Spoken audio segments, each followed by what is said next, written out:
Hi, I'm Lauren. And I'm Khaki. And we are sisters, business partners, and no surprise, best friends. This is our podcast, Two Sisters in Business. We'll let you decide who's older. We hope you'll join us while we talk about what it's like to work with your sister, be a mom, and run a family business. So listen to us in the pickup line at school or while you're having your morning coffee. We want you to be inspired to start that side hustle, escape the stresses of your day, and most importantly, laugh along the way. Find us at Spotify, Apple, or wherever you find your podcasts. And in case you're wondering, I'm the oldest. This is Two Sisters in Business. Let's dive in. Okay, welcome to Two Sisters in Business. And I always lose track of what episode we're on, so I'm not going to say what episode 60. number. Is it? I think so. Okay, great. Yeah. Episode 60. I am so excited today. We have our just amazing guest, Lindsay Czarniak with us today. This is Thank so fun. you so much for having excited. me. Yes. It's so I'm great. So excited. And I feel nervous because Lindsay is a journalist and a Oh my broadcaster and a know. sportscaster in her own right. She's and a you're professional. Oh my God. So And we're taking your seat today. Do you know what's so funny? When we did this before, I was so nervous because I'm like, God. Lauren is so put together and Oh my she's God. so like the woman I want to be. And like, isn't that so funny? Like, Okay, well, the feeling's I'm like, thank mutual. God ours was Zoom because you can't see my my gosh. office. Oh It my was gosh. a total disaster. You are so sweet, and the feeling is very mutual. We thank are you. so happy and so honored to have you today.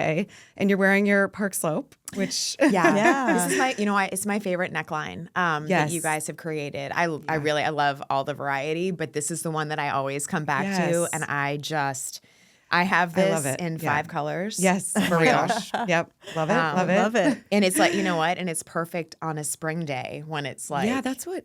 Right. Yeah. When it's like Yeah. 55, Yes. like Yes. today, and Yes. you just Yeah. need warmth, but not Yes. like crazy. Not too much. Yeah. Yeah. And So also true. like and just my last plug, but like on a vacation, I love to take like my black one or a cream one, and then it like works yes. at the Goes beach. with everything. Yes, Yeah. it goes over Yeah. everything. I know. Yeah. Yeah. And I love that. I am Well, a diehard fan for life. I love so it. I Yeah. just, Oh, yeah. Thank love you it. so much.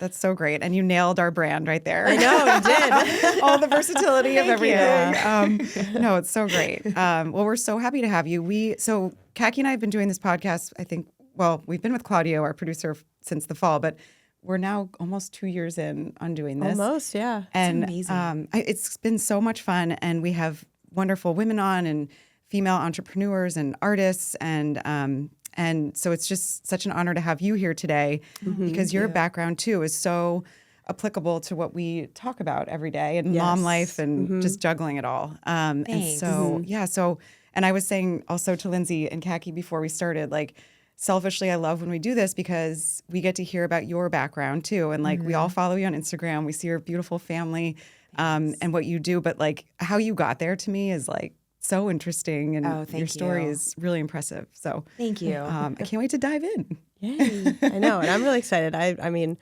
Lauren has this fashion background. I'm a big sports fan, so I love that you Yes. have that I love background. After college, I was in sports marketing, and I've been to many of the sporting events and everything. So I love that you Yes. have that too. What exactly were you doing in sports marketing? Yeah, I remember this conversation. So I worked in partnership marketing for American Express and also Starwood Yes. Hotels. So Yes. went to the U.S. Open for golf and tennis, PGA Championship. So I worked in the tennis and golf world a lot. I love that. So, yeah.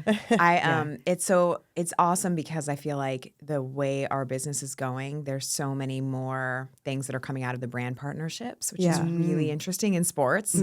So I don't know. I think that part So of it true. is kind of over my head, but it's Yeah. very interesting to watch the way that it's all Yeah. you know, coming together. It's Yeah. so true. And our dad worked for the NFL, Major League Baseball, the NHL.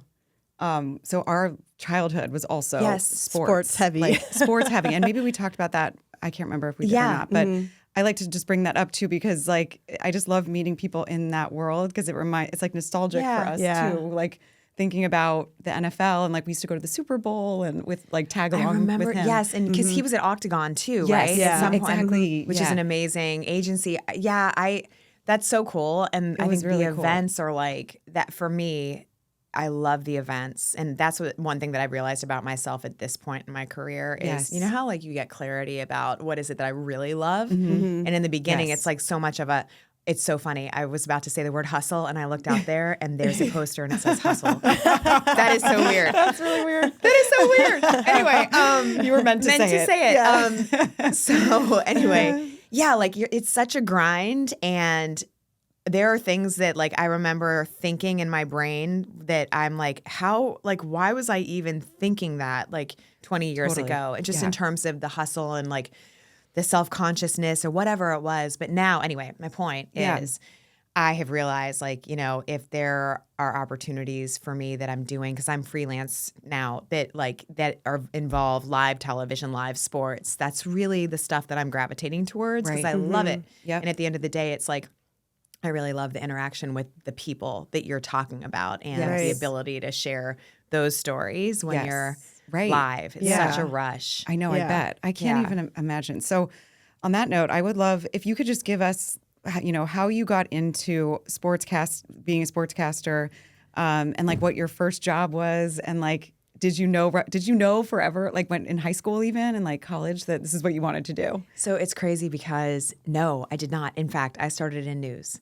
But what happened was I went to James Madison University in Virginia, and I thought so my dad was a sports writer. He was a reporter, and the reason that I grew up in Virginia is because he moved to work for USA Today in 1982, and he started covering NFL and horse racing, among other stuff.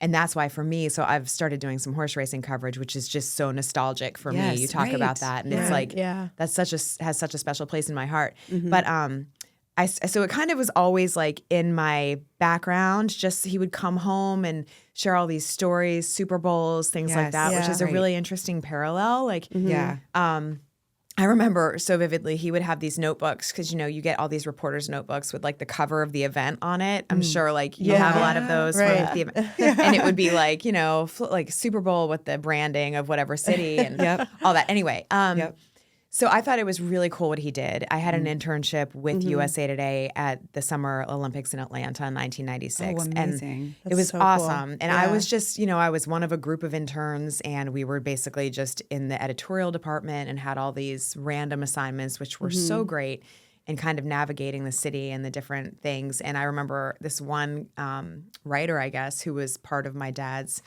writing group was like, if you never want to grow up, cover sports. I was like, that's funny. That. Like, that's really cool, right? Oh my gosh.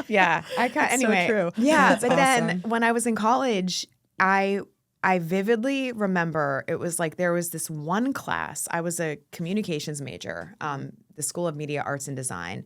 I really was drawn to MTV.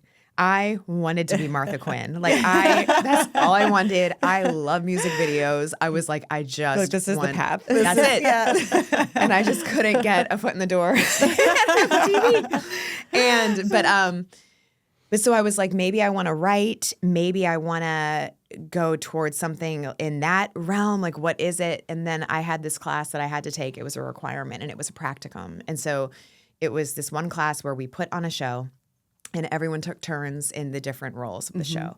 And when it was my week to be one of the hosts, and I had a co-host, I was like, this is absolute magic. Like, awesome. I do not feel like this is working. This is so much fun. And my measuring stick was like, I had sorority functions, and I'm like, I don't care. Yes, I'll meet you to work on this more. Like, I was like, what? Yeah. This just feels You're awesome. choosing like that over like a social thing. Yeah, It's in college too. So I sort of set on this path to, if Martha Quinn isn't going to happen, maybe I can put myself and for people that are listening who are probably too young to know who Martha Quinn was, she was a video journalist who would intro. I remember. Yeah, the music videos. And it was kind of like doing the TV news. It was like a pop start. Anyway. Yep. Love it. Yeah. So I got a reporting job after I started at CNN because I was like, I'm going to go try to do the news realm and see what I can do and become a reporter. Yep.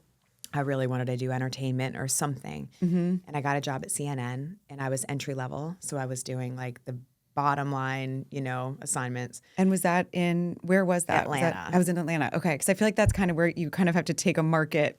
I mean, I don't know that well. And like go outside of the big ones, right? To like get so your foot in the people door. are like, traditionally, the traditional path at that time was like, if you want to be a reporter, you have to go cut your teeth, and you do that in a really small market somewhere. Right, so put your tape together, apply, go to this place. And I knew that was an option, and I just sent tapes out. But also I was sort of gravitating towards I really think that I would rather be in a place where I could maybe have a lesser job, but see how all of it happens. And so when I found that program at CNN, it was a video journalist program, and it was like, they were hiring X amount of people to do this, sort of like an internship, but a step up. And one thing that I always tell people is like, I really believe in following up. And it said, so it's like I was in the computer lab. I applied for it because we didn't have cell phones. And I'm like, send in my application. But I remember I didn't hear anything back. And it said like, we'll call you basically. And I was like, so I called this phone line and I was like, hey, I just wanted to follow up on my application. And the man on the other end was like, oh, hold on, I've got the stack here. Let me see where yours is. I am not kidding. Oh my gosh. Had I not made that call, he's like, oh, it would have Lindsay. gotten lost in the stack. Yeah, maybe. because it wasn't like mine wasn't on top. It was like in a stack. And so because of that, he pulled it. We chatted for a few minutes, and then that led to like a more formal interview. But I really believe in that. I believe in, following up, not being afraid to just reach out, sending thank you notes, I think, are better than email if you can, but if not, certainly an email. We talked about that a lot too. So anyway, that was that. And after being at CNN for 2 years, which was a great experience, I learned a ton. I did have to send out my tape and figure out where can I really go and get my experience. Right. And so I got a reporting job in Jacksonville. Oh, nice. And I was covering news. Oh, that's great. Okay. So were you like out on the field? Like, like reporting on anything and everything. Yeah. And I was conflicted because I had gotten an opportunity to go to Jacksonville right after I had gotten a job offer in Savannah, Georgia. And it was a really good station in Savannah. And but Savannah was like a market 120 something. And literally I was on my way out the door to like send back my letter saying yes. And they and I got a call and it was from Jacksonville. Oh, nice. And Jacksonville was a much higher market. But the station, it wasn't as strong as that one that was in Savannah. But one of my mentors at the time, I would say at CNN, was like, go to the higher market. It's a lesser, you can make more mistakes. You don't often get the opportunity to make mistakes at a big market. And that's sort of what this was. Got it. Okay. So I went and I made a million mistakes. But it was good, it was great. Wait, so are you in your 20s at this point? You're like post-college. Like that's baby, still so young to be doing all that too. Yeah, like really. It was like mid-20s. Yeah. That's great. To late 20s. And it was crazy because then I was there and I was, but I do think you kind of get caught up in this hustle of like proving yourself in that field. Yeah. You're succeeding if you're making it to the next market every couple of years. Right.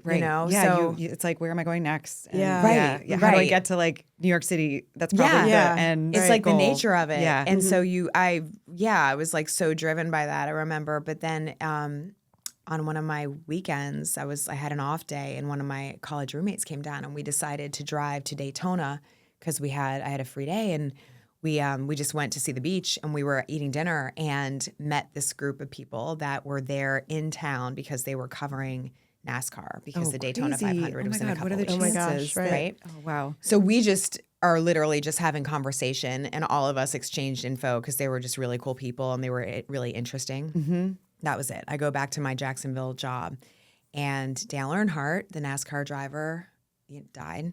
Mm-hmm. And a few months later, they call me out of nowhere, and they're like, "Hey, we remember you from Jacksonville. Oh, wow. We are doing a tribute concert at the racetrack for Dale Earnhardt, and we need someone to interview fans. It's much more like human interest, not racing. Mm-hmm. Are you interested? Could you do it? Would your station let you do it?" Because they knew that I was in proximity really close. Yeah.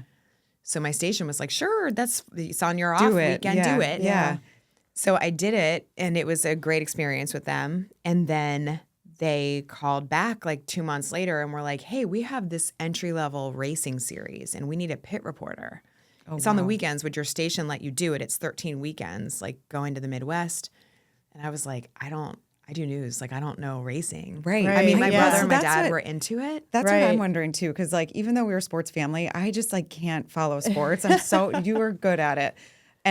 But it's like, how do you pick up on, like, if you don't know NASCAR, and then. But I feel like you for sure could. Like they said, we'll get you totally caught up to speed. Cause that was terrifying to me. Like, for real. Right. And you're in the pit too. Like, how intense. You're wearing a fire suit. You're in the pit. You've got, the way they do it is, say there are 3 pit reporters, they cut the pit road into 3 sections, and you're responsible for like 6 of those pits. Wow. So it was total baptism by fire. But they said, we will get you totally educated. But I mean, I remember, part of your legwork, the research you do is you're walking around the garage and you're going into pit stalls. You're figuring out when's the right time to ask this question. Right. Like part of it was figuring out what to ask. Yeah. Yeah. I'm like, I don't really know what a chassis is at this point. Right. I mean, do you know what I mean? Like, yeah. But so I guess what I learned from that is the way you learn it, it's really through like just following, being there, Yeah. following a driver, following a team, and finding out who you can ask the questions to. But I don't know. There were crazy stories. Like I remember to get into a racetrack, I had a hard card, which gets you into every track if you're covering the series. And it's my face on this like hard card that's around a lanyard. And you bring it to every race. And there was one time I walked into this garage and I'm like, and I would get so nervous, but you kind of have to just own it.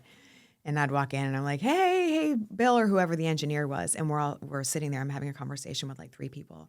And they start laughing and they're like looking at my hard card. And I was like, do they think I look cute? Like, what is this? Yeah, what's going on? And I looked down and someone had drawn a mustache with a Sharpie on my face. Oh no.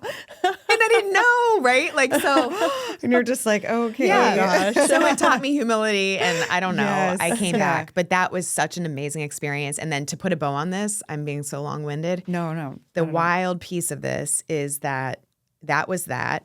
I was doing that series and then just back to my reporting job. Yep. And the next season rolls around, and my station, because we're so close to Jacksonville, covers the Daytona 500 anyway, and the Pepsi 400, I think it was at that time.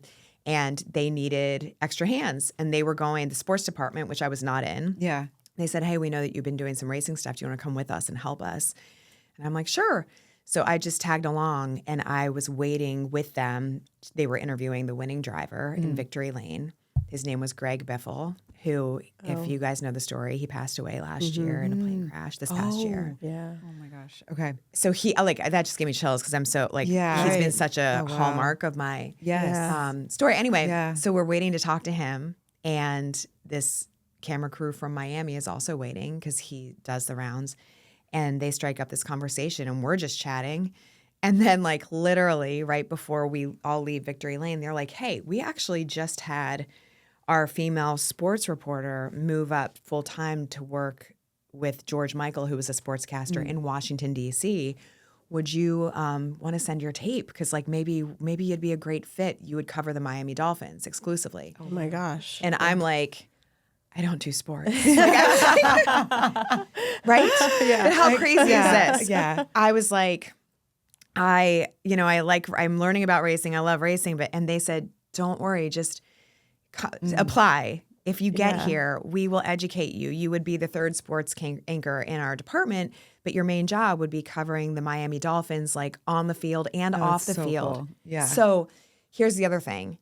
Long story short, I apply, I get the job. And at that time, the job is part-time. It was NBC, but the station was an NBC owned and operated, which in the industry, if you go to one of those stations, it's a great thing because it's more of a pipeline within the parent company. NBC. Yeah, Makes sense. Yeah. And I'm like, oh, this is part-time. And so they were like, but anyway, I found that I had this like circle around me who I would just like confide in. And it seemed like a really crazy risk, but a lot of fun. Right. And on the other end, they're like, just get here. We're confident that if you work and Maybe hustle. it'll be full-time at some point, or you'll get the Yeah, next or anchor, there's another- move up or Yes. whatever. Yeah. And they were like, we will teach you everything you need to know about being in a locker room. Oh my gosh. I know. And so I'm a bunch like, of NFL players. Yeah, no big deal. okay. Yeah. So that was it. So I was like, okay. So I went, and it was like this crazy, massive risk, but it was so much fun. And my point about you in sports, Lauren, is like, I had what's the word? Like an entry level view to how an NFL team is run. And so I got to see that and learn about it with that experience, where it was sort of like this really safe space where I could ask questions. Right, I could observe. Yep. I wasn't trying to learn. hide anything because they knew I wasn't coming from sports. Right. Which Yeah. is so, So like that's a really, I don't know, that comes back in my mind a lot because Yeah. I'm like, at this point in my career, there are times where if I'm asked to do something and it's a different sport, I feel intimidated Yeah. to be like, I don't know that because I kind of think the perception is I should know that because Right, because you've done I did this. Sports You've done Center it for now. 7 years, like Right. whatever. It's like, Yeah. but anyway, so it's just so crazy the way that worked. That's and then so wow. the crazy part is like a year and a half later, Washington, D.C., that guy I mentioned, George Michael, Yeah. is watching racing coverage with his family. Random. Totally random. He sees me, the woman that I replaced in Miami, is turning into part-time for whatever reason, and he needs someone to come to D.C. So he calls the station in Miami. Oh my gosh. Oh my God. So Guess great. mine, right? So Yeah. crazy. So I get this phone call on my cell phone, and it's him. And I thought he was calling to ask me for video because we were covering a baseball player who was coming to play for the Florida Marlins at that time. So we were at the airport, and he's like, Lindsay, it's George Michael. And I knew who he was because I grew up in Virginia and D.C. Yeah, right. Oh my God. And I was like, oh my God, this is crazy. He's calling. He wants my video. And he's like, it's I've got actually an him. opening, and I would love to talk to you about coming up. And I was like, what? That is And so also great. to me, that was like, oh, that's a sports job. Like Yeah, Miami right, was, and they right. got me up to speed, and it was so great. But like DC, I'm like, and he anyway. Yep. So it was just so serendipitous. That's and then so long cool. story short, I turned him down first, which Oh was my like a crazy scenario. But then the job remained, and I eventually And then went you there. took it. Oh my That's gosh. so great. Yeah. It's so funny. And then Sorry, that like so led long-winded. into Yeah. Sports Center and all the other things. Yeah, but it was really because of him, because when I went there, part of what made me really decide that I was an idiot to turn it down, and I really sought it back out. Like it was kind of a disaster. Like I turned it down because I was really nervous, and there were Yeah. people that were in my ear being like, if you leave this station in Miami, they were mad because I was still part-time. Right. Right. George came in and was offering me a job.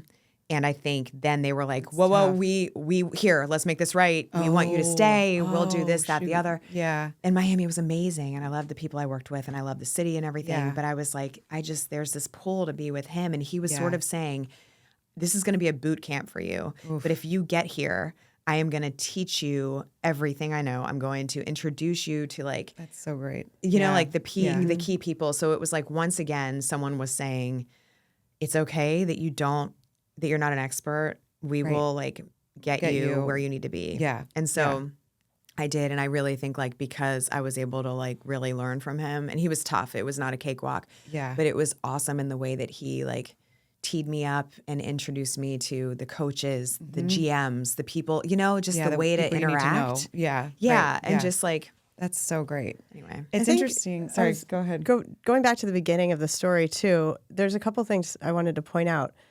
You initially said you reached back out to the first job, and your application was in the middle of the stack. Right. So Yeah. reaching out, making sure Yeah. that you're not like too nervous to reach out, I think is important. And then also getting that first sports job, you were just having a conversation with someone and like being outgoing and like sparking up a conversation Yeah. with someone, which led to everything else in the sports world. Yeah. Yeah. So I don't know. I just feel like it's important to like network and put yourself out there a little bit, which I think is hard Yes. for a lot of people to do. so hard. So I just Yeah. want to point that out, that it kind of like led you to And like the rest of your career. yeah, and like in-person things, Yeah. not like just sending a LinkedIn message or something. exactly. Like being Yeah. out and like yeah, like with And maybe I don't know. sometimes not even, that's not the intention. You're just chatting, picking brains. You know, you're not Yeah. asking for something, but you're just, the other thing that I do think is like, there was an element to risk in like every jump I've taken that I didn't see until someone I was working with who was like helping me, like she was a branding like coach. Not, maybe that's not the right word, but anyway, Yeah. she was like, do you realize that every big move you've made, there has been like a significant element of risk, but there's always been someone on the other end that's been like, just get here. Even when I went to ESPN, it was like there was one person, and when I had that conversation, I knew, because I was toying between two opportunities, and it was like, I don't know, because I didn't know exactly which sports center I would be on. They weren't sure, and she's like, listen, just get here, you know, and Yeah. we I know love it's going to that. work out. You're going to figure it out, but you have Yeah. to have a lot of trust to do that, Yeah. Yeah. and trust your gut. And I love too that because some people probably would have said, "Oh, I know football," and maybe they didn't, Right? And then showed up and like then there's that expectation. But the fact that you were confident enough to say, "You know what, I don't know this, but I'm willing to learn." So like. And I love that just get here too. That's like such a nice I know. quote. Just get here. Yeah. Get here. Like just get here and we'll figure it out. And like to have people that'll be like, you can do this. Like And it is funny. I think being naive too when you're young is very helpful. And sometimes you don't realize that. But it's oh my gosh, yeah. My Melvin's career path is so polar opposite. And it's great. That's fine. It's just really interesting though, because like sometimes if we think about that, there's no right or wrong. Yeah. But it's like, wow, how that can be, it's just exactly crazy. like the different ways that I don't know that you end up in places and everything. And then did you meet Craig when you guys were? We were in Washington. Okay, DC. nice. Okay. So at that station, Yeah. I had been in DC for 6 years, 5 years at that point, and then I was at the Olympics and in Beijing, 2008, and then I came back, and it was my first weekend back. My first show, and they were renovating our set, so we had to go to this temporary set that was upstairs, and I was cutting it close, and I'm like, because stairs took longer, and I'm like, crap. So I literally slide in like right before the commercial break hits. I mean, we still had the commercial, so I knew I was okay. But I was like, oh, this is your kind of close. experience at this point. Yeah. Like you could just pop on and I knew the weatherman, Steve, who was there for the weekends, and I'm like, hey, but I'm like, who is this? And we didn't like have that much interaction with the news department. And part of that was because George intentionally kind of had us be separate. And I think he did that for camaraderie a bit. But so it wasn't like I was in the know per se about like, hey, we've hired this new person. Right. And anyway, so I'm like, and Melvin is like, oh, look who's back from China. And I was just like who is this person? Like, honestly, like it kind of felt like I was like, welcome to DC. Like, it's so funny. I know. Already flirting probably a little bit. I mean, I don't know. Yeah, but it is very funny. I don't know. So cute. But it was really Love sweet. He was very sweet from the beginning. But so that's great. Yeah. So what has been your favorite sport to cover then? Like down on the sidelines? I mean, NASCAR, football. Have you done baseball too? It's tricky. Or have you done them all, I guess? Yeah, at different levels. Mostly. Like baseball, I covered as, and when you do local sports, you end up following the teams in your area. So yes. And the Olympics too. I don't want to, I mean, you've done so much of that. I really do love the variety. Like I love that just when you're like, okay, this season is long, then you have something new that starts. Right. So there's probably like one thing that I could pull out about each that I really, really love. I would say like, I definitely have a soft spot for motorsports just because it's so unique and there's, they all travel together all the time. Yeah. There's an element of risk to it that's a little bit different. But I do, NFL is just so exciting when things get consequential. Yeah. Every sport is. I mean, I think baseball, there's nothing like watching the team that you've been covering win a championship. Oh, that's so that's cool. also very similar to the Olympics. And what I realized, especially this past Olympics, but I was with the Capitals when they won the Stanley Cup, and the Nationals won the World Series, and I was just like, because you know the team at that point. I feel like you just know. Yeah. I think you get this sense of like the adversity and what they've overcome, and it's sort of this real glimpse into the human experience of like achieving. Yes. And it's really powerful. And that's what I listened to your podcast on the Olympics. Yeah. That is really inspiring to hear because, we're all home watching on TV, but then like to see it in person and have that like front row seat to all of it. And like follow you. I mean, you're following every bit of it, right? You're following every bit. The I ups, feel the like downs, everything. Yeah. The hockey this past Olympics was like just my super moving and powerful. But part of that, I think, for me was the analysts that I was with, because they were on the women's side. It was Angela Ruggiero, who is a 4-time Olympian. She won gold with her team in '98. But like for her, watching the women in the gold medal game, like you could tell, like it meant so much to her because once you go there and you are part of that, got, like chills. Yeah. She must have been. They were like her family. How did she like maintain her composure. She barely did. Like I was like, Right. and I did too. Oh my And God. it was just crazy. It was and, emotional for us, and we weren't. I Yeah. didn't follow women's hockey Right. until the Olympics. Like, and she was actually supposed to be in Italy for the gold medal game, and we were having like such a good time. I don't remember where we were in the journey of them through the Olympics, but it was like after 2 times that we had done one of their games, and I'm like, wait a minute, what? Like, you're not here for the gold medal game? And I was kind of like, that sucks. Yeah. Like, I'm glad you're going, but like that sucks for us. And then, long story short, like they decided to have her not go. And I'm like, this is awesome. Like, yeah, now we you're get here. We're watching. Yeah. But it was just, I mean, it's just powerful. It's just, it really, I mean, I think the bottom line is anytime, even if it's not in sports, it's why we get emotional about milestones with our kids. It's like anytime you see this thing happen that you are able to realize this is a moment. It's like, so, Yeah. yes. That, You know. Oh my gosh. And I think in that podcast, you made a good point of saying that the analysts and even on social media, you got to see these athletes as real people this year, more so than in years past, I feel like. Like, That's very true. Yeah. yes. I don't know. I just, like, you felt more of a connection to a lot of the athletes this year, which humanized them.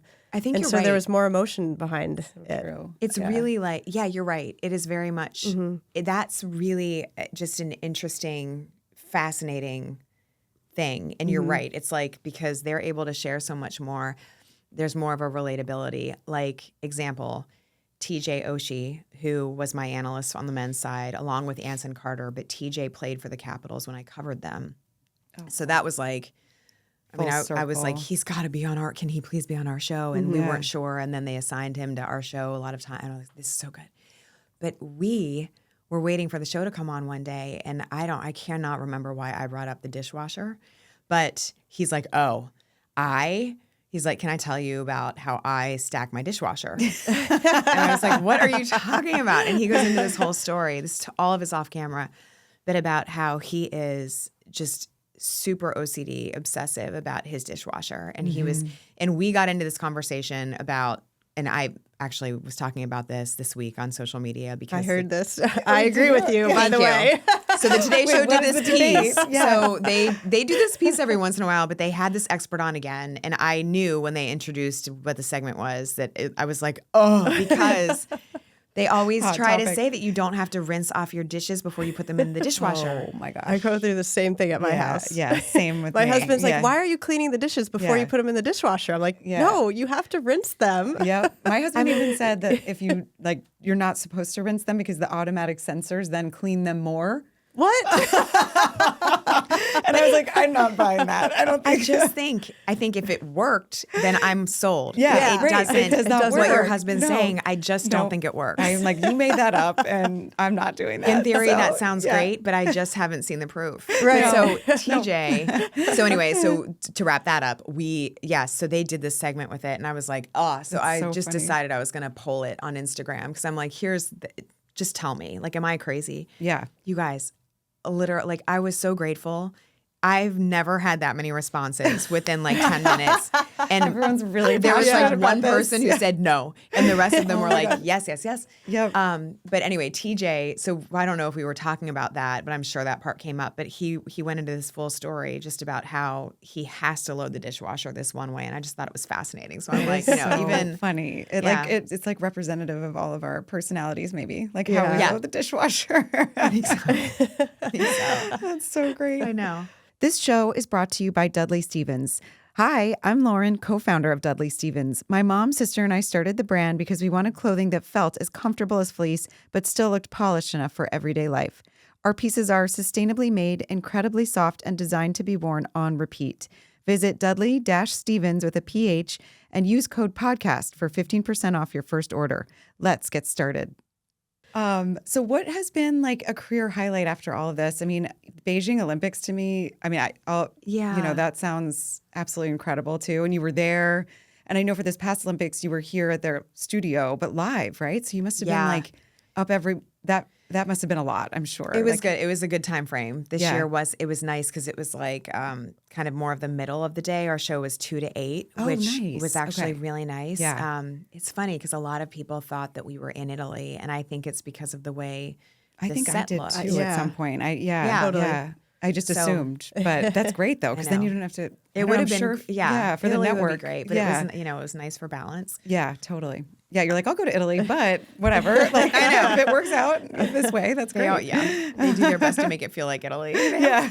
Yeah. But yeah, it's hard to single one out. I mean, I really think like if there's been a connection to a team that has won, like that's been the stuff that it's like, oh, those are moments that you just feel. Yeah. You really feel them. So, you know, great. the Nationals World Series is one that sticks out. But also, I mean, like horse racing, because of the nostalgia with my dad, like the opportunity to cover, I was asked to do work for a digital platform, which is called America's Best Racing, which is awesome. cool.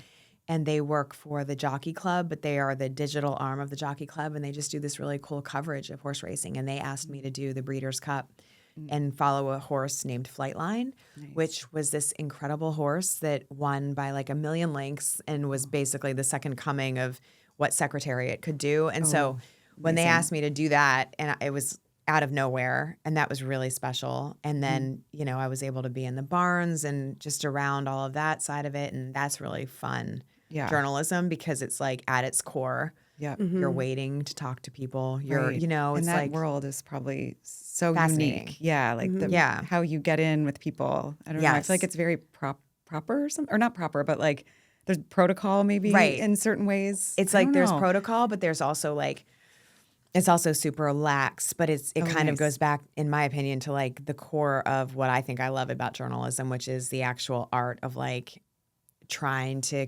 convince someone to talk to you, like and tell their story. Yeah. That's great. Yeah. So here we are today, and you mentioned already. So you're on a freelance basis, which is amazing. I feel like that in itself is probably a career accomplishment, because that's so nice. Definitely. Pick and choose I what know, you it's want true. to do, Well, especially right? with Like, kids too. You can It is you nice. can work It's around like their schedule. I've finally gotten comfortable with it. Like I would say I was really panicky in the beginning, because I always felt like, what's the next thing? What am I going to do? And like, if I'm honest, it's because a lot of it is like your self-worth is wrapped up in what you're saying you're doing, like for real. I can share that now, because I realize that. It's like, I was panicked about it's weird. Like when you leave a place like ESPN, and then I was doing sidelines for Fox, which was really great. And then I ended up kind of morphing that into some other things. It's like, if you don't have the big thing to say, then who are you? Right. And it's really, and after so many years of having that, totally. and it's scary. Yeah. And then like in the beginning too, people would be like, oh, how's mom life? And I remember like, I mean, my kids are everything to me. My family is. But I would be like, why the F are you asking me that? Like, why? Do you know what I mean? Yeah. Like, we don't need to chat about it. Of course, that's the first thing you're going to ask me. Yeah, because right. you don't know. Like, do you know what I mean? Yeah. And that's so wrong. It makes me feel so horrible saying that, because it's important. All had these careers, and we're older now. I mean, I think we're probably around the same age, and like that's our identity. All of these things that we've done, you know, and our kids are a lot of it. But like, but we've done stuff too. Yeah, but exactly. I really realized, I do think, yes. So I don't know if this is where you were going with your question, but it is really cool to be able to do different types of things and work for different entities. Yes. One of the groups I work with a lot is IndyCar, the actual series, which is really cool, because with that, I do the Indy 500 and do their victory banquet. And we have to interview every driver after they've run that race. And like only one of those drivers is happy, because there's only one winner. Only one. So it's this really like fun but challenging night, because you're trying to figure out how to have live rapport with people that aren't thrilled about being there, but they're really great people and great guys. Right. Yeah. So there are challenges now that I get to do that are a little bit different that I really appreciate. Yeah. But I've also really thought about the fact that I think as women, we have this unique superpower of being able to not necessarily pivot. We can call it pivot if you really want to pivot, but like pivot and also just do all sorts of things, but reinvent and evolve. Yes. Yeah. And I would tell the younger generation that like, the faster you can understand that, it really becomes a superpower. Yeah. Right. Because like, So true. my younger self definitely would have seen it as failure if I'm not with one big corporation Right. Yes. right now. Like Yeah. I'm not Yes. Lindsay, who is a an anchor full time with ESPN or with whatever it is that you're doing. Yeah. But I actually think there's a lot of beauty in the alternative a little bit. I mean, totally agree. Kaki has said before, like, never thought I'd be doing a podcast. Right. I know. I'm a lady of few words, and here I am on a podcast. You are a lady of few words. I love it. And here we are. And I know. And I don't know. Never working never for a saw that fashion coming. company. But to your point, it's not really a pivot. Yes. We kind of added on. We just keep adding things on to like keep up and do more, I think. I don't know. Right? I know. It's fun. I mean, our mom is in her 60s and 70s. 70s now. Oh, sorry, Mom. Well, but in her 60s, she started a whole new career working with us. So, Like, it's so cool. You can do anything at any time by reinventing yourself. As women. And true. it's really, I think, like the faster that you can get really comfortable with being vulnerable, that's a huge thing. But also what we're doing right now, so the podcast is very much a connector. Like, you know, the fact that podcasts are so popular, and what is that really? It's great conversations, it's interviews, but really it's revealing a lot about people who let their guard down in this space. Yes. Yeah. And it's like, at the end of the day, if we're all as a society too leaning in and really doing more and more of that, it's really cool. It's like what you said, Kaki, about, you know, people on social media, athletes sharing more about themselves. It's like really, it all allows for us to be more connected and find things that are relatable. Yeah. We did an interview. I interviewed Ani DeFranco, the singer at our library. Yes, I saw. I need to listen to that one. That was new, right? Yeah. And she, her whole thing was built on vulnerability. And she said that she knew right away when she was like just starting out as a singer, because she would be performing and there would inevitably be like one girl, she said, that would be 2 beers in just sobbing and the only reason was because she was singing just such vulnerable truths. Right. And I was like, that is so powerful. It's like, that's right. I know.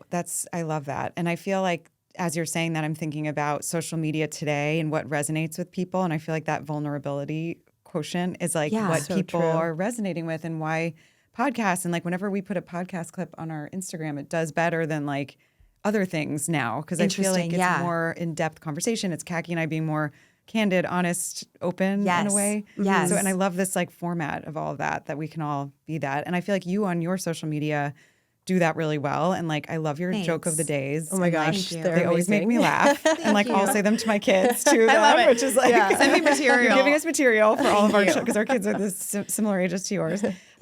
But so I think that like authenticity and like you showing your personality as a mom and like what you do is really inspiring. And it's hard to do that. Like you're doing a great job of it. And, you know, like, because like Kaki said, even with athletes, but especially with other women of note in the media, like showing that, like all the Today Show ladies do it so well too. Like showing that, you know, who they are, and as a mom, as a woman, like it really, it gives everyone a glimpse into your life, which is very amazing. I think that like, you know, we all can see that. Inspiring too. Cause you know, it shows that everyone is, you know, actually on our way here, I was talking to my husband. I was like, I'm going to interview Lindsay. And he was like, she's just a mom, just like you. Like giving me like a little, you know, pep talk. Yeah, that's exactly. You know, just like saying like, everyone is the same, you know, like, so it just, it says like, it's inspiring just to know that like, as a young girl, like you can do it. Yeah. You know, you can do that. Yeah. It is really, there is this switch of like, if you just think about sharing the things that just make us all human, it can be really impactful. Like I literally yesterday, I had the thought, I'm like, I actually would just like to lay down on this floor right now and face plant. Like, could anyone miss me or could they just walk over me? Like I have had a string of a few days where I'm like, this is like failure at its best. I literally said to my kids, I'm like, guys, I'm just not, I don't know, man. Yeah. Like, we've had the same week. Like, I feel like everything was going wrong all week. And like, I know. Is it a full moon? Like, is something going on? I actually like, picked the kids up from school yesterday and I was like, I had a stressful day. I'm just going to tell you. Like, do they like that when you lean in? It kind of like goes, they're just kind of like, oh, I don't know. They don't really ask questions. But that's really at least good. They know. I think that's a good thing to be like open with them about it. Sugary roses. And, you know, we're not all happy all the time. All of us. I don't know. Yeah. Well, I was wondering, I actually thought about posting this on Instagram and I didn't. I don't know if I will, but I was like, I would love to know how people deal with this for real. Like, I was having a week in a 2-day span where I had so much like that I felt like was on my plate that the things I wanted to do, the things that I was prepping my family for, I couldn't take part in. Yeah. Because I was too busy doing the things. Yeah. Yes. Do you know what I mean? And I feel like that's such a classic mom thing. Like, you're trying to make everyone comfortable and make sure. And then I'm like looking at, well, why is my husband or my family sitting down to watch the movie and I'm over here doing this? Yeah. Like, Right. Yes. it was really pissing me off. Yeah. Yeah. And I don't know what the answer is, but I know the don't problem either. lies with me. Like, Yeah. for real. I know Yes. it's like maybe we should just sit down and watch the movie, but like Right. I Yes. can't. I can't Yeah. sit still. I don't Same. know. I'm terrible. I know. Same. I know. What is it? Like, So, I'm very yeah. interested right now in people's structure of time and how they Same. make those decisions. And is there someone that could create a workbook for me with that could just be like, here's how you should navigate. Chat GPT. Can ask Chat That's so or true. Claude. We just signed on to know Claude. Claude, but I don't can you, either. like- You went on it or a little bit, right? Used it for Excel stuff, but Okay. I can't figure it when out I for opened other that- things. She sent me Khaki sent me the invite. So I clicked on it and I downloaded Claude and I signed up for it. And then it was like, let me help you design your schedule today. What? That was the first thing it said. I know. And I was like, sure. Okay. And but I didn't really like do it. Cause I was a little overwhelmed by that, but maybe there's an answer for us of like, Maybe there's an answer. yeah, like maybe we can. Is that what it does? Yeah. It does anything. It does anything. I mean, it It's can help incredible. us. Like I had it design an email. It wasn't great, but Yeah. I think I Looks just good, didn't give though. it the right prompts. Right. So. All these things are right a on lot. it's all happening. Thank you. And hopefully it will help us and Yeah. not, the AI stuff. I don't know. Let's do it and test it and report back. Yeah, Yeah. to each exactly. other. Yeah.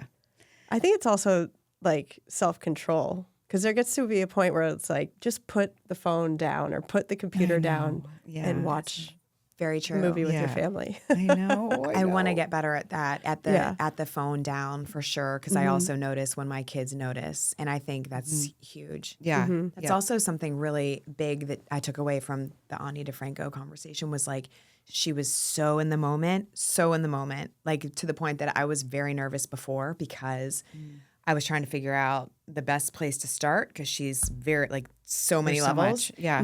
And she was just saying that we're just going to see how it flows. And I'm like, yes, we are. Like, okay.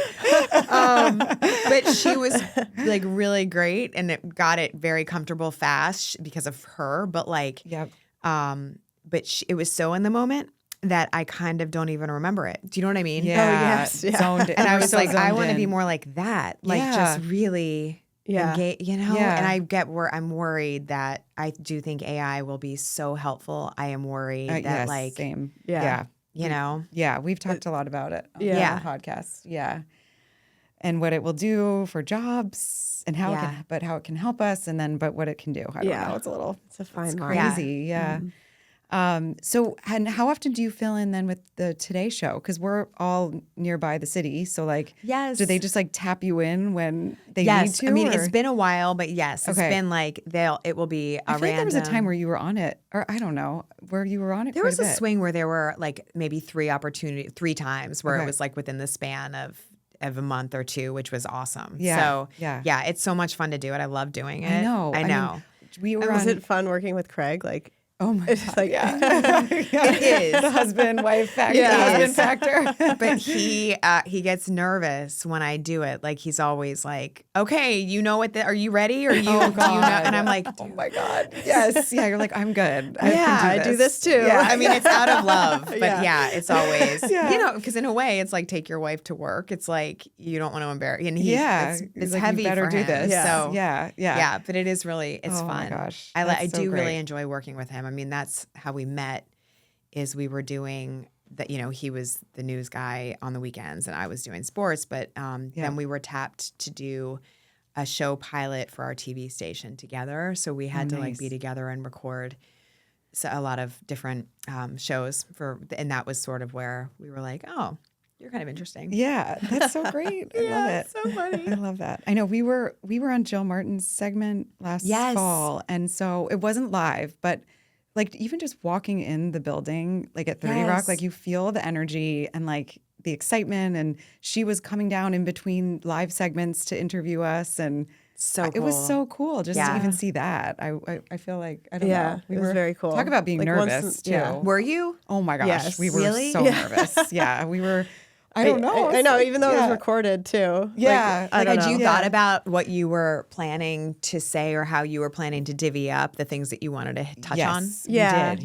Yeah. We had thought through it a lot. And but then Jill was such a natural. Like it was like we were having a conversation with her. And then we were I immediately like wasn't nervous. I feel like when Once it started, it was easier to talk. I love Jill.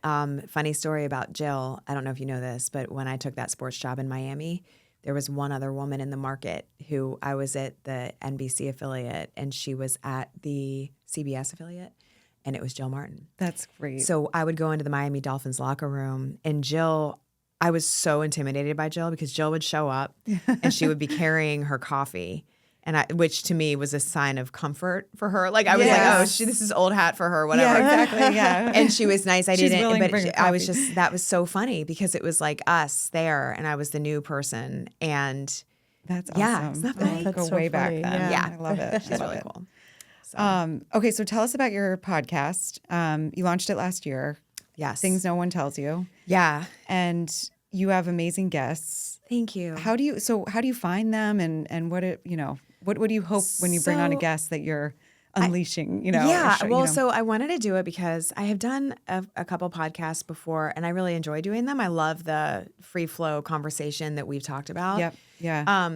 But I started to think about, most of them have been interview centric. Like The Artist and the Athlete was one that was just, it was so much fun because it was an artist and an athlete together, and that was with Sony. And so we were able to get really big name guests. Yep. Because they were part of that. But they primarily felt like a normal interview, with the guests that I'm doing, which is great. But I, along the way, have been like, I love when I'm able to take something from a conversation with people that when you're talking and all of a sudden you're kind of like, yeah, I did this thing, but the thing no one tells you is ... Yeah. Like, here's the reality. Yes. Here's Yeah. what. Yeah. And I was like, I think that would be a really interesting concept because it sort of is getting to the through line, the relatability, the vulnerability without calling it that. Yeah. So that's where we started. Love and it's been a lot of fun. It's been the guests, I kind of have like this guest bank that we have in our minds, Yeah. and the team I work with is amazing. And we just try to grind and figure out when we can schedule people and who will do it. We do some of it remotely. Yep. I've used the sports platform of like where I am to do like IndyCar drivers and things like that. But That's great. it's been really fun because these two events I did at the library, we collaborated to then make those conversations an episode. And I'm really interested to see how that goes for like if people enjoy it, because I love doing those conversations live. Yes. And one of my favorite things would be if I could do a few in front of a live audience. I just think that's so fun. Yeah. But it's hard. It's a grind. It's a lot of work. I have a million questions for you guys because I think it's hard to book people. Yes. Like, I mean, you were so scheduling accommodating, is by the hard, way. yeah. You were not hard. And we've had amazing guests too, but things come up in last minute and people are sick, and we can plan as best we can. And then, and so we don't have a guest every show, but yeah, it's hard. I give you a lot of credit because it's like a puzzle, Right. It is like a puzzle. But I think that it's also so much fun to have someone to just talk with. So I love that you guys do it that way. Like I've been thinking about that. I would love to have more that's just like have someone, a friend. Right, that like pops in and out or comes on, and it's really nice. And then you can have episodes where you just, like you did with your assistant on the Olympics one. Ashley. Yeah, like have a conversation. She was great too. She's awesome. Yeah, she was like, she's such a I loved what she had to so say. good at what she does. Yeah. Thank you. Well, anyway, it's nice that we banter. Yeah. Have some sister banter. Because it is really, I think we've experimented with a lot of stuff, and that's kind of where I am too, because the concept is such that I'm like, is it better if I'm asking you what the thing no one tells you is out of the gate, or if we're branding the episode that way and then we're just talking about that thing, the theme? Yep. Yeah. I like the idea right now of talking about themes, maybe more than who is this big guest that I'm going to get. Yeah. Because I think that's kind of what people, I don't know. Yes. So, I think it goes back to that vulnerability that is very resonates now, I think, with a lot of people. It's like just, it means a lot. And I hate to use the word authentic, but it does make people feel more authentic when they're acting vulnerable and telling like, the true story. More real. More real. Exactly. So you're wearing Dudley Stevens today, and you are like, anytime you tag us or you're wearing it, I'm always so excited. I'm like, oh, she's wearing Dudley Stevens. You've been such a great supporter Thank of you. us. So thank you so much. No, you're so welcome. It's so great. And I mean, just to wrap things up, like in your, you're as a mom and what you're doing, like, you just so well represent like what our brand stands for, I think. Thanks. And you just like wear it so well. And thank you. So I definitely want to thank you for that. But how does it fit? Like, how do you wear Dudley Stevens? And we kind of talked about it already a little bit, but in your daily life and like your mom life, and like, are there days since you are freelance where like, you're with the kids all day and because you might not be recording podcasts or, on the sidelines or whatever, like what, I love to be able to talk about this because I can remember being in my NFL meetings and having someone compliment my black Dudley Stevens. Ooh, nice. Because like, I think my favorite thing about it is the fact that I see it as it is an elevated comfort look. Like it is a way that if you're going somewhere that you need to feel put together, Yep. but I want to be comfortable. Yes. Or maybe I want to look like athleisure, but a little elevated, not like I just rolled out of yoga. Yeah. Right. Like that's what I wear them for. That's so I really do love it. Like I mean, I'm not saying this because you asked, but like I really do always pack them when I'm on the road. That's so great. And I love, like you said, you're wearing it to a meeting and then like also to pick your kids up at school or if you're off that day or whatever. Yes. Like, I wore it to Thanksgiving. I wore the black one with my skirt to Thanksgiving. So I'm serious. Like I just do. You're one of us. Right. This is us. Right.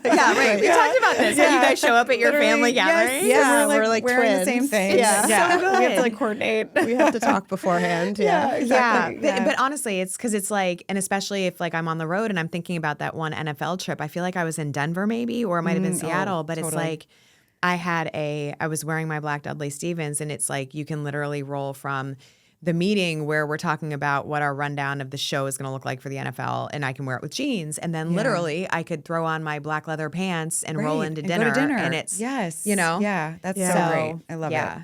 Oh. Yeah. Well, it's so nice, and we really are just so thankful when we find women like you that just get it. You're so welcome. Thank you. I mean, I think, and again, the park slope, because that's one question people ask me a lot is like, what neck? Park slope. Yeah. Because. And that's our bestseller. Yeah.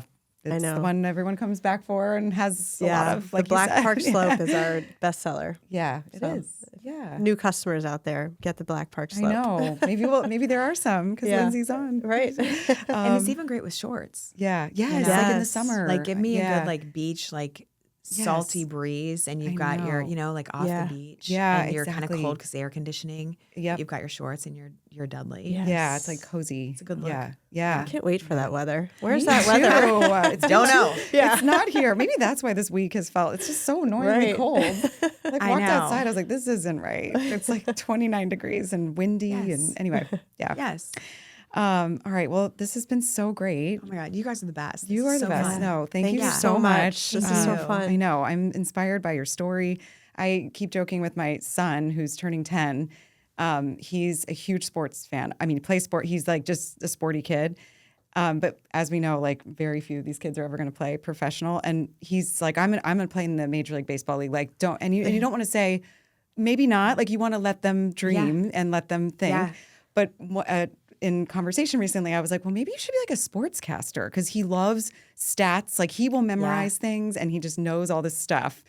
So I can't wait to tell him that we interviewed you because I'll be like, this is the career path you could follow at some point. Cause, I know, and they have camps now for. Yes, you knew that. I feel like for JJ, I can't remember who was looking. I'm into in that. Darien, and Darien has a great broadcasting at the high school. It's called DAF Media. Oh, that's really cool. That's really cool. I love it. So. Well, it is fun. We're there too with my son loves basketball, and I know exactly what you're talking about because also.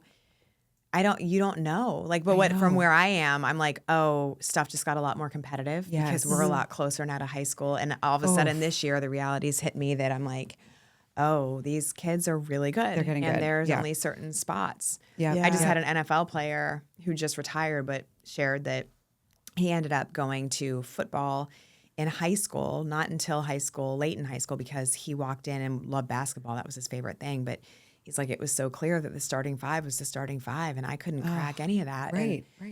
But it's funny because when they like, my son's the same way, and I know exactly what you mean about not wanting to be like, no, you're not. Yeah. Right. Yeah. I don't believe in that, actually. Say right? that. Like, I think it's like, maybe you will. Yeah. Maybe Right. you will. You should just keep never thinking know. that. Yeah. Yeah. And every time you go to practice, like, I'm not going to try to, bring But that. by the way, like, seriously, the truth is we don't know. Yeah. And we can Right. think that we know, and that we can think our kids too small. Yeah. I've seen enough of examples of how crazy things can happen. You know, a growth spurt can happen. Yeah. Something like, seriously. So Yeah. any parents out there that think that they know that their kid's not going to make it, You don't know. Don't take their joy. Yeah. Right. Yes, Yeah. exactly. Just It's say true. that. Maybe you will. Yeah. Right. Just say And maybe you will. can think maybe you won't, but don't ever say that. No, I know. You know? So here we are going to the major league. You know what? Just get there. Yeah, just get there.